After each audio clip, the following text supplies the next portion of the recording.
Hi, this is Dr. Omar. Someone asked me which of these cancers can actually be detected a bit early.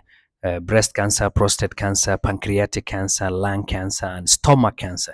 Let's go through all of them, yeah, and give them a rating of maybe, I don't know, easy to detect or not easily detectable. Okay, we start off with breast cancer. First of all, breast cancer is the most common cancer among females, and probably in Africa specifically, but around the world. Cervix and lung cancer and breast cancer is quite common in females. Is it easily detectable? I'll say, yeah, we I think we're getting pretty good at screening, but in sub-Saharan Africa, still screening is a bit lower. Breast cancer is one of those diseases that literacy level and education level plays a big role.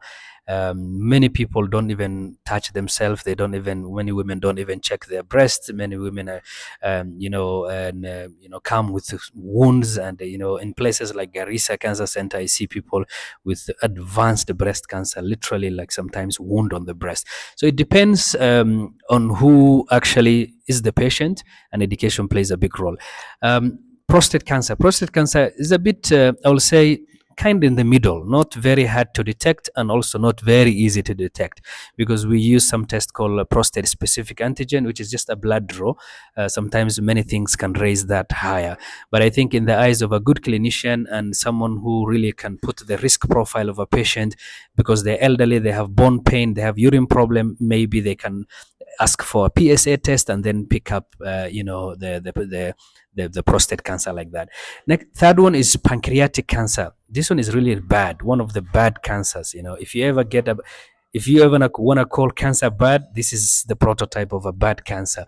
And it's the worst part is that most of it actually goes undetected, unless it's probably like it's on the head of the pancreas.